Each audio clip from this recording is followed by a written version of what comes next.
The studio lights blazed hot as American actor and prominent cultural voice Jonathan Roumie sat across from veteran news host Anderson Cooper, his composed expression hiding the storm brewing beneath. What happened in the next 30 seconds would send shockwaves through mainstream media and leave Cooper completely speechless for the first time in his career. Jonathan, your public comments about the disconnect between mainstream narratives and the lived experiences of faith communities have been quite controversial, Cooper began, his voice carrying that familiar tone of intellectual rigor that had made him a household name. He leaned forward slightly, glasses catching the studio lights, clearly expecting another public figure to soften under his sharp questioning. But Roumie wasn't just another public figure, and what he said next would flip the entire narrative on its head.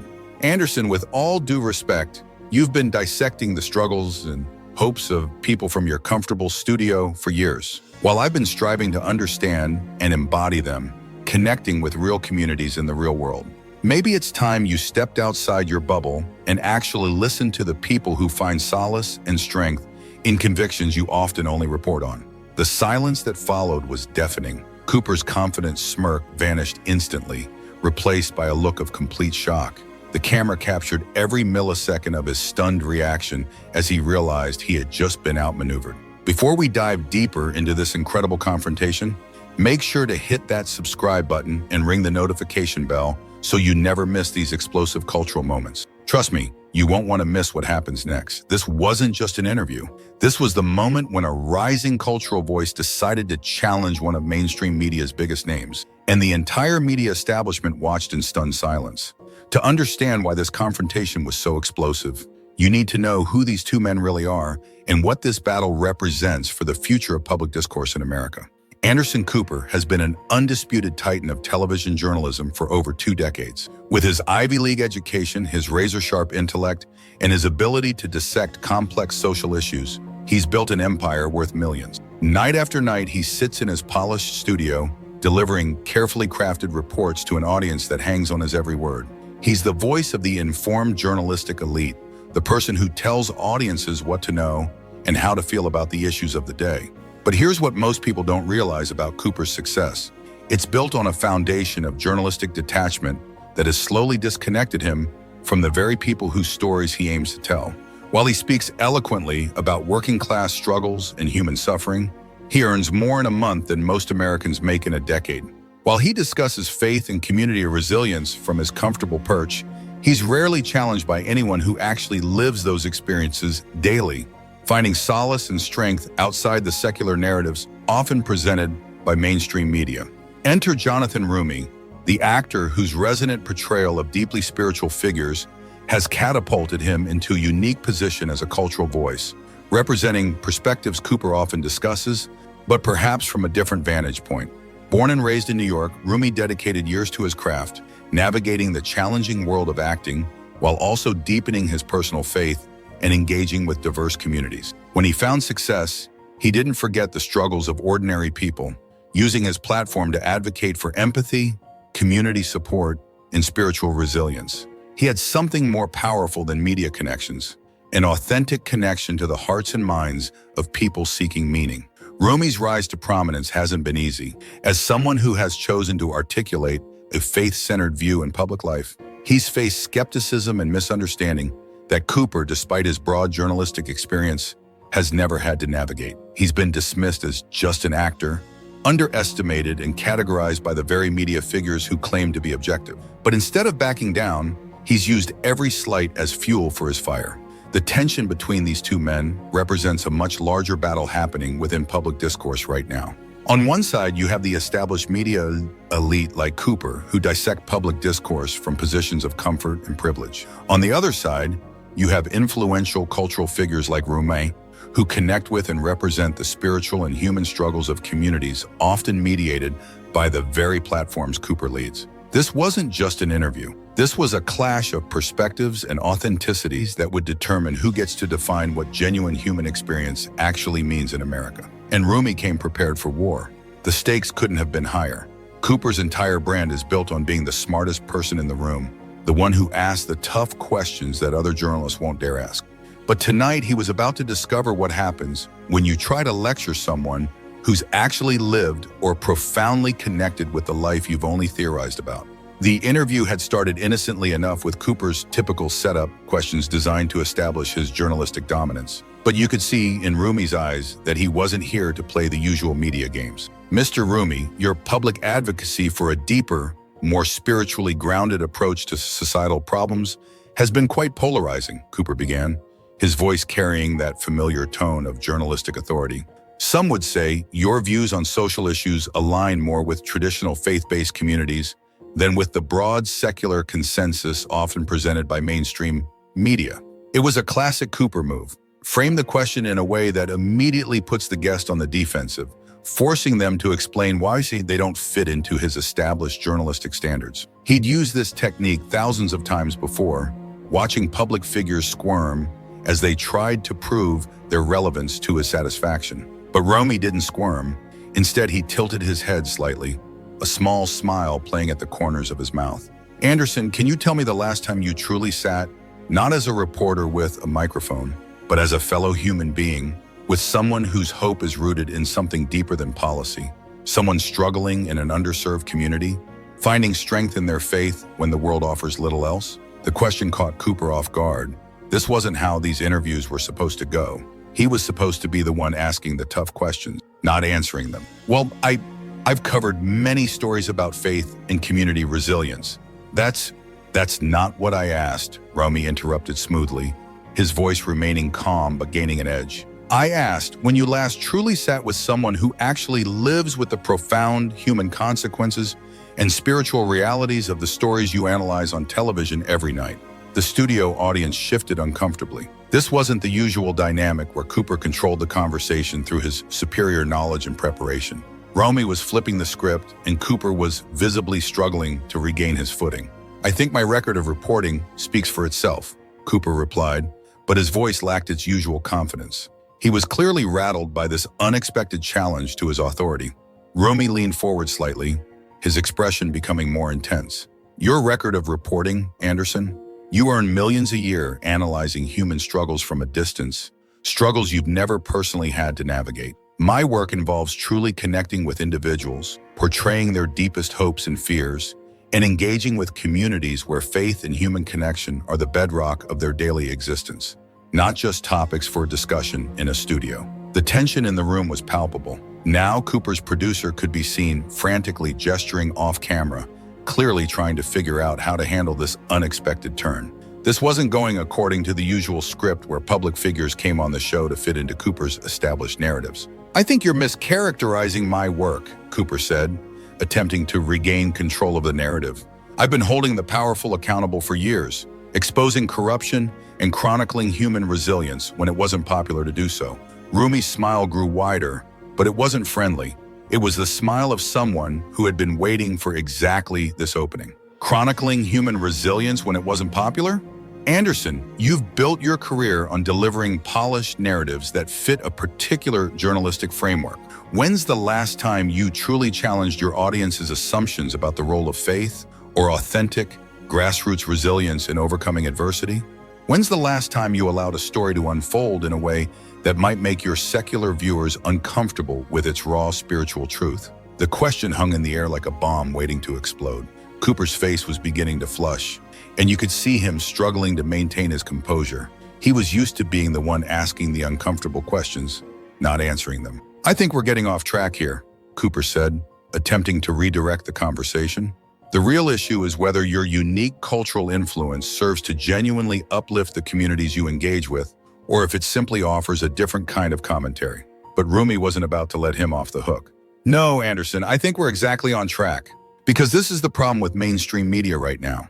You've created this bubble where wealthy journalists get to decide what's best for diverse communities without ever actually listening to what those communities truly need for their spirit and their well-being. The camera captured every micro-expression on Cooper's face as he realized he was losing control of his own show. His usual intellectual confidence was cracking under the pressure of Roumie's relentless authenticity. You want to talk about my cultural influence? Roumie continued, his voice gaining momentum.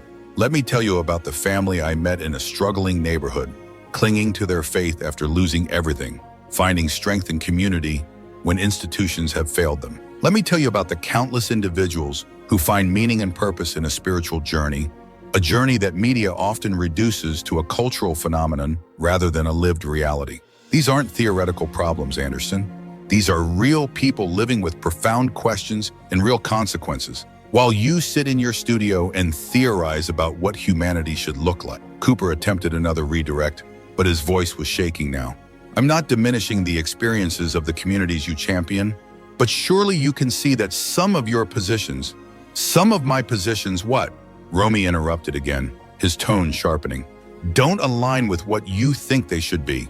Anderson, I'm not here to get your approval for how I engage with my audience or the communities I serve. I'm here because you invited me on your show, presumably to have a conversation, but it seems like you're more interested in lecturing me about what my perspectives should be than actually listening to why I hold them. The studio was dead silent, except for the hum of the cameras. Cooper's carefully constructed persona was beginning to crumble under the weight of Roumie's authentic challenge. This was unprecedented territory for the veteran host who was used to guests deferring to his intellectual authority. I think there might be some miscommunication here, Cooper said weakly, clearly searching for a way to regain control of the situation. But Roumie was just getting started. He had come to this interview with a purpose, and he wasn't going to be deterred by Cooper's discomfort. The only miscommunication here, Anderson, is that you seem to think your platform gives you the right to determine what authentic human experience or genuine spiritual resilience looks like. But here's the thing. I don't need your journalistic validation to connect with people and advocate for the values I believe in. The escalation was complete. What had started as a routine political interview had become a full-scale confrontation between two very different visions of public discourse. And Cooper was clearly unprepared for the intensity of Roumie's challenge. The moment of truth was approaching, and you could feel the electricity in the studio as both men prepared for what would become the defining exchange of the interview. Cooper, desperate to regain his authority, made one final attempt to reassert control over the narrative. "Mr. Roumie, I think you're being somewhat unfair," Cooper said, his voice strained, but trying to maintain that familiar tone of intellectual superiority. "My show has consistently chronicled the struggles of the very communities you engage with. We've covered poverty, mental health, community rebuilding, all issues that affect the people you speak for directly." It was a classic deflection attempting to shift the focus from Cooper's personal privilege to his show's content. But Roumie had been waiting for exactly this moment, and his response would become the stuff of political television legend. Roumie paused for just a beat, letting Cooper's words hang in the air. Then, with the precision of a surgeon and the force of a sledgehammer, he delivered the line that would be replayed millions of times across social media. "Anderson, you've been covering human struggles and spiritual journeys the same way a food critic covers restaurants. You can describe the meal perfectly, analyze its ingredients, and offer insightful commentary. But you've never had to worry about where your next spiritual nourishment is coming from or how a community finds its hope when all else seems lost." The silence that followed was absolutely deafening. Cooper's mouth literally fell open, his composure completely shattered. The camera captured every second of his stunned reaction as he processed what had just happened. This wasn't just a clever comeback, it was a complete dismantling of his entire professional persona. But Roumie wasn't finished. Having landed the devastating blow, he pressed his advantage with surgical precision. "You want to know the difference between us, Anderson? When I talk about community resilience, I'm thinking about the person I met whose entire world was shattered, clinging to a thread of faith and human kindness after losing everything. When you talk about it, you're thinking about how it fits into your narrative about societal breakdown or cultural trends. Both perspectives matter, but only one of us has had to look that individual in the eye and truly feel the weight of their profound human experience, not just report on it." Cooper was visibly struggling now, his face flushed and his hands trembling slightly as he gripped his notes. He tried to interject, but Roumie's momentum was unstoppable. "And here's what really bothers me about this whole conversation," Roumie continued, his voice growing stronger with each word. "You invited me on your show not to learn from my experience or to hear different perspectives from within the broader cultural conversation. You invited me on to categorize me for not fitting neatly into your established media narratives or for daring to suggest there's more to human struggle than what makes the nightly news. But your standards are set from a position of media influence and comfortable detachment that most of the people whose stories you tell will never experience. The camera operators were clearly struggling to know where to focus. Cooper's face showed complete shock and growing anger, while Roumie remained calm but intense, delivering his points with the precision of someone who had clearly thought deeply about these issues. I've spent my career striving to embody universal human truths for people from all walks of life, for anyone searching for meaning beyond the headlines, Roumie said, his voice rising slightly. I've done it through art that touches millions, in communities where faith and connection are the stakes, and now by using my platform to amplify voices often unheard by mainstream media. You've done it from a television studio where the biggest risk is losing viewers. Cooper finally found his voice, but it was weak and defensive. I think you're being incredibly unfair to the work that journalists do. Am I? Roumie interrupted, and now there was fire in his eyes. Let me ask you something, Anderson. How many times have you genuinely changed your perspective about human suffering or the profound role of faith based on something you learned from someone who lives with those realities every single day, not just as a news segment? The question hung in the air like a challenge that Cooper clearly couldn't answer. His silence spoke volumes. Behind the cameras, production assistants exchanged glances, recognizing that their host was in completely uncharted territory. This wasn't the kind of interview they had prepared for, and there was no script or talking points that could help Cooper navigate this level of authentic challenge. What made Roumie's approach so devastating was that he wasn't attacking Cooper personally. He was systematically dismantling the entire framework of elite mainstream discourse. He was exposing how conversations about human experience and societal values had become divorced from the actual experiences of the people those policies and narratives were supposed to represent. This wasn't just about two men disagreeing on television. This was about fundamental questions of authenticity and representation that went to the heart of public discourse. Who gets to speak for communities seeking meaning? Who gets to define what human flourishing looks like? And what happens when the people doing the speaking have never actually lived the experiences they're discussing? Because I change my mind all the time, Roumie continued. I listen to people's stories. I learn from their experiences, and I adjust my understanding accordingly. That's what true human connection actually means. But you seem to think that covering society is about intellectual purity and analytical frameworks, rather than understanding the practical, lived experiences and spiritual journeys of real people. The studio audience was completely silent, mesmerized by this unprecedented dismantling of one of mainstream media's biggest stars. Cooper's carefully constructed image was crumbling in real time, and everyone could see it happening. You know what the real tragedy is here, Roumie said, and now his voice carried a note of genuine sadness mixed with frustration. We should be allies. We should be working together to foster greater understanding and empathy in our society. But instead, you've created this dynamic where you get to sit in judgment of cultural voices like me, determining whether we fit neatly into your narratives or are acceptable enough for your approval. That's not journalism, Anderson, that's gatekeeping. Cooper made one last desperate attempt to salvage the situation. I've never claimed to be anything other than a journalist trying to hold public figures accountable. Accountable to who? Roumie shot back immediately. To your audience, to your advertisers, or to the people whose lives and whose search for meaning are actually affected by the narratives you construct and dissect. Because from where I'm sitting, it looks like you're more concerned with maintaining your brand as the intelligent chronicler than you are with actually fostering genuine human connection and understanding. The knockout blow had been delivered, and everyone in the studio knew it. Cooper sat there, his intellectual confidence completely shattered, unable to formulate a coherent response to Roumie's devastating critique. But Roumie wasn't done yet. He had one final point to make, and it would be the one that social media would quote endlessly in the hours to come. Here's the bottom line, Anderson. You can keep talking about human struggles and societal problems from your comfortable studio, collecting your massive paycheck, and pretending that you understand the true depth of human experience and spiritual resilience. But until you're willing to step outside your bubble and actually listen to the people whose stories you claim to tell, you're just another wealthy media figure cosplaying as a champion of the human spirit. The word cosplaying hit like a thunderbolt. It was the perfect encapsulation of Roumie's entire critique that Cooper was essentially playing dress-up as someone genuinely connected to human suffering and hope, while living a life of extreme privilege, disconnected from the communities he claimed to chronicle. Cooper's face went completely white. For the first time in his career, the master of political television had been completely and utterly outmaneuvered by his guest. The student had become the teacher, and the lesson was being broadcast live to millions of viewers. The immediate aftermath of Roumie's verbal destruction of Cooper was unlike anything television had seen in years. As soon as the interview ended, social media exploded with reactions, memes, and analysis of what had just transpired.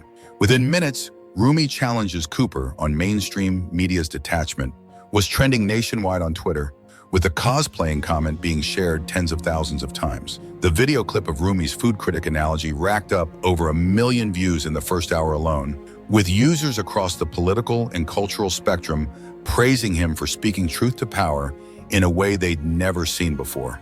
But the reactions weren't just coming from social media users. Cultural commentators, journalists, and public figures were all weighing in on what was being called the most brutal takedown in recent television history. The response from journalists was particularly telling. Many who had built their careers on similar dynamics, using their platforms to lecture public figures rather than engage with them, found themselves suddenly defensive about their own approaches. Op-ed pieces began appearing in major publications questioning whether mainstream media had become too disconnected from the communities it claimed to serve. Several veteran journalists privately admitted that Roumie's critique had forced them to examine their own assumptions about their role in public discourse. One longtime political reporter, speaking on condition of anonymity, confessed that watching the interview had been deeply uncomfortable because it highlighted how rarely she actually spoke to regular people versus political insiders. The academic world also took notice of the confrontation. Media studies professors began assigning the interview as a case study in authentic versus performative cultural engagement. Sociology and cultural studies courses added it to their curricula as an example of how traditional power dynamics in media interviews could be disrupted when guests refused to accept the premise of the interviewer's authority. Think tanks and policy organizations that had long relied on media validation for their insights found themselves questioned by their own staffers. Young researchers and analysts who had watched the interview began pushing their organizations to engage more directly with affected communities, rather than simply crafting analyses from conference rooms. Conservative commentators were having a field day, with many pointing out that it took a prominent faith-based cultural figure to finally expose what they'd been saying about mainstream media's secular bias and detachment for years. Jonathan Roumie just said what we've all been thinking, tweeted one prominent conservative voice. These media elites have no idea what real people actually care about in their hearts. But perhaps more surprising were the reactions from broader cultural circles. Many longtime viewers and cultural observers were praising Roumie for challenging what they saw as the ivory tower mentality that had infected mainstream media's coverage of human experience. Finally, someone with the courage to call out the gatekeepers, wrote a popular podcast host.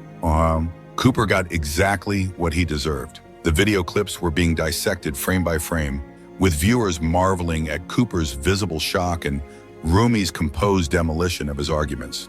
Memes flooded social media, featuring Cooper's stunned expression with captions like, "When you realize you're not the smartest person in the room," and that moment when authentic experience meets theoretical knowledge. Cultural analysts were quick to point out the broader implications of the confrontation.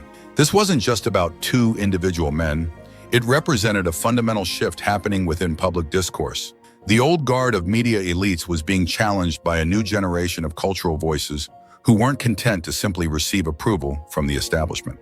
Several prominent public figures quietly reached out to Roumie's team to express their support, though most were careful not to publicly criticize Cooper, given his influence within mainstream media circles. But privately, many admitted they had grown tired of what they saw as Cooper's tendency to lecture rather than listen. The interview also sparked serious conversations about privilege within cultural circles. Many pointed out that Roumie's critique wasn't just about Cooper personally, but about a broader problem where wealthy, educated media figures often speak for diverse communities without actually engaging with them meaningfully. Media critics were divided on the confrontation. Some defended Cooper, arguing that Roumie had been unnecessarily aggressive and that journalists have every right to challenge public figures regardless of their background. But others saw it as a long overdue reckoning with the insularity of mainstream media. What Roumie did last night was expose the fundamental disconnect between elite journalism and genuine human experience, wrote one media critic. Cooper has built his career on being the smartest person in the room, but he's never had to deal with someone who has both the intellectual capacity to match him and the real-world connection to back it up. The ratings for the interview were massive, with viewership numbers that dwarfed Cooper's usual audience. But more importantly, the conversation had shifted the entire dynamic of how cultural figures engage with mainstream media. No longer could hosts like Cooper assume that guests would simply defer to their authority. Within days, other prominent voices were taking note of Roumie's approach. Several began pushing back more forcefully against what they saw as condescending treatment from mainstream media hosts. The era of deferential interviews with friendly journalists was clearly coming to an end. Cooper himself was notably absent from social media in the days following the interview, and his subsequent shows seemed more subdued than usual. News insiders reported that he was deeply shaken by the confrontation and was reconsidering his approach to interviewing public figures. Sources close to his production team revealed that he had spent hours in private meetings with his producers trying to understand how the interview had gone so wrong from his perspective. The network's response was telling in its hesitation. Executives who were used to defending their star host found themselves in the uncomfortable position of having to explain why their most prominent voice had been so thoroughly outmaneuvered by a guest. Internal ratings showed that while the interview had drawn massive viewership, the audience reaction was overwhelmingly in favor of Roumie rather than their own host. This created a unique problem for the network's brand identity. For years, they had positioned themselves as the authentic voice of global events, with hosts who could skillfully challenge power while supporting important social narratives. But now one of their biggest stars had been exposed as out of touch with the very communities they claimed to chronicle. The network's executives were reportedly split on how to handle the fallout. Some were angry that one of their biggest stars had been so thoroughly embarrassed on live television. Others recognized that the interview had generated enormous buzz and showed that their programming could still create water cooler moments in an increasingly fragmented media landscape. For Roumie, the aftermath was overwhelmingly positive. His office was flooded with messages of support from fans and cultural leaders around the country who felt he had given voice to their frustrations with elite mainstream media. Collaboration requests poured in from community organizations who saw him as a rising star who could bridge the gap between grassroots spirituality and broader public awareness. Cultural strategists were already speculating about Roumie's future prospects. Many saw the Cooper confrontation as a star-making moment that could propel him into national leadership within the realm of faith-based advocacy and cultural influence. His ability to articulate universal values while challenging established media orthodoxy made him an attractive figure for diverse audiences seeking deeper meaning. The timing of Roumie's breakthrough couldn't have been more significant. Mainstream media was facing a crisis of credibility with diverse audiences who felt increasingly alienated by what they perceived as elite condescension and a lack of understanding of certain fundamental human experiences. Focus groups consistently showed that people appreciated voices who spoke to them directly, rather than through the filter of media interpreters. Roumie's confrontation with Cooper had demonstrated something that cultural consultants had been trying to explain for years. Authenticity trumps credentials every time. Audiences didn't need another pundit who could impress television hosts with their analytical knowledge. They needed leaders and voices who understood their struggles because they'd lived them personally or deeply connected with those who did. This insight was already beginning to influence how other public figures approach media appearances. Several cultural influencers quietly reached out to Roumie's team to ask for advice on how to handle hostile or condescending interviews. His approach, turning the tables and making the interviewer defend their own assumptions, was being studied and copied across various public spheres. The confrontation also highlighted the growing influence of social media on public discourse. Unlike previous generations of public figures who relied heavily on traditional media for exposure, Roumie had built much of his platform through direct communication with his audience. He understood how moments like this would play across different platforms and how to craft messages that would resonate with audiences who were increasingly skeptical of mainstream media narratives. The broader implications extended beyond just media strategy. Roumie's success suggested that the broader cultural movement for authenticity was ready for leaders who weren't afraid to challenge its own institutions when those institutions became barriers to actual understanding and connection. This represented a significant shift from the traditional approach of maintaining unity at all costs. Faith-based organizations, which had long been core constituencies seeking to amplify their messages, were watching the confrontation with particular interest. Many spiritual leaders had grown frustrated with mainstream media figures who spoke about community issues in abstract terms while seeming disconnected from the daily realities of their members' lives. Roumie's authentic voice resonated with people who felt that their concerns and their deep wellsprings of hope were often filtered through the perspectives of secular journalists who had never walked in their shoes. Advocates for community-led initiatives and spiritually grounded social action also saw parallels to their struggles with mainstream secular narratives. Too often they felt policies and cultural discussions were crafted by people who lived in comfortable suburbs and didn't understand how those policies might affect working-class communities or those driven by spiritual convictions. Roumie's challenge to Cooper represented a broader push for authentic voices to be centered in public discussions rather than marginalized.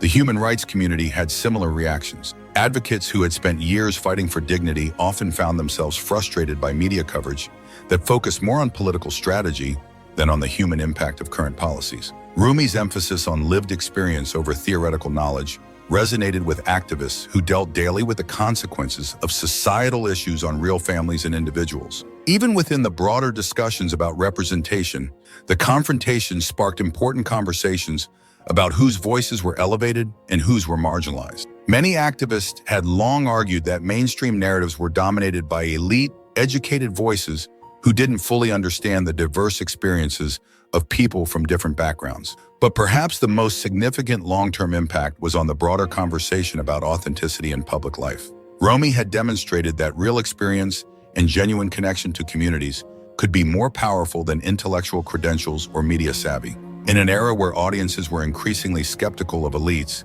his authentic voice resonated across traditional ideological boundaries. The confrontation also highlighted the tensions between established media gatekeepers and emerging cultural voices. Roumie represented a new breed of public figures who weren't content to simply receive approval from established institutions. They demanded to be heard on their own terms, with their own experiences and perspectives valued rather than filtered through the lens of media gatekeepers. As the weeks passed, it became clear that the interview had marked a turning point in mainstream media. Other hosts began adjusting their approach to interviewing prominent figures, recognizing that the old dynamics of deference and intellectual superiority were no longer sustainable. For media junkies and casual observers alike, the Roumie-Cooper confrontation became a perfect encapsulation of the broader changes happening in American public discourse. It showed that authentic experience and genuine passion could still triumph over polished performance and intellectual posturing. The ripple effects extended far beyond television studios and social media platforms. Media studies departments at universities across the country began incorporating the interview into their curricula, using it as a case study in how traditional power dynamics could be disrupted when participants refused to accept established hierarchy. Students who watched the confrontation often came away with a deeper understanding of how media narratives were constructed and how they could be challenged. Public relations consultants also took note of Roumie's approach, recognizing that his success offered a blueprint for how cultural figures could engage with potentially hostile media without compromising their principles. Several consulting firms began developing training programs based on his techniques, teaching clients how to turn interview challenges into opportunities to articulate their own narratives. Community organizers, spiritual leaders, and advocates saw the confrontation as validation of their own experiences with elite condescension. Many who had spent years fighting for marginalized communities while being lectured by academic experts about the proper approach to social justice felt that Roumie had given voice to their frustrations. Cultural organizations organized panels to discuss the intersection of artistic expression and public representation, using the interview as a starting point for broader conversations about authenticity in public service. Religious communities also found themselves drawn into the conversation, particularly after Roumie's pointed comments about faith and lived experience. Many progressive faith leaders had long struggled with the tension between their theological commitments and the secular orthodoxy of liberal media. Roumie's unapologetic integration of his personal beliefs with his public positions offered a model for how faith could be part of public discourse without being marginalized or dismissed. The confrontation even influenced international observers of American culture. Foreign journalists who covered U.S. developments noted how the interview exemplified broader tensions within American society between elite institutions and grassroots movements. Several European publications ran analyses comparing the Roumie-Cooper dynamic to similar tensions in their own media systems, where establishment voices were being challenged by more authentic voices from within their own cultural landscapes. The story of Jonathan Roumie's devastating takedown of Anderson Cooper became more than just a viral moment. It became a symbol of a new generation of cultural leaders who refused to be silenced, dismissed, or lectured to by the very people who claimed to represent their values. In the end, Roumie had done more than just embarrass a prominent media figure. He had shown that the future of authentic public discourse belongs to those who live the values they preach, not just those who talk about them from positions of comfort and privilege. The reverberations from that one savage line comparing Cooper to a food critic who's never had to worry about where their next spiritual nourishment is coming from would continue to be felt throughout media and culture for years to come. It was a reminder that in public life, authenticity still matters more than credentials, and that sometimes the most powerful weapon against intellectual arrogance is simple, unvarnished truth.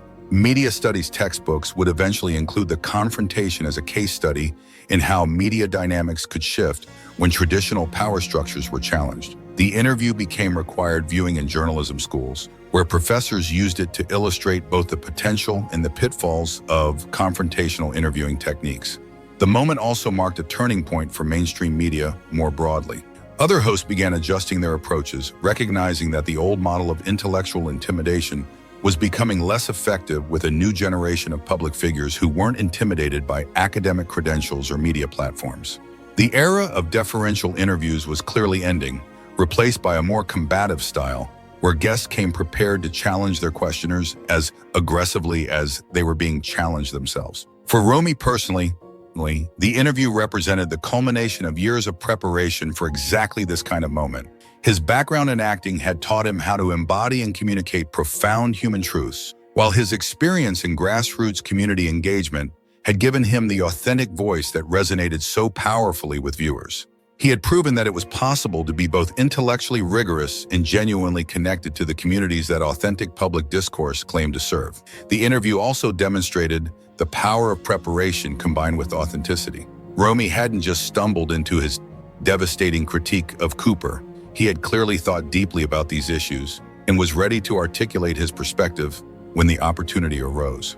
His success showed that authentic cultural leadership required both genuine experience and the intellectual capacity to translate that experience into compelling public arguments. If you enjoyed watching Jonathan Roumie absolutely challenge Anderson Cooper with facts and authenticity, make sure to hit that subscribe button and turn on notifications so you never miss these incredible cultural moments. The establishment media won't show you these confrontations, but we will. Like this video if you think it's time for more public figures to stand up to media gatekeepers, and let us know in the comments who you think Roumie should take on next. The revolution in authentic public discourse is just getting started, and you won't want to miss what happens next.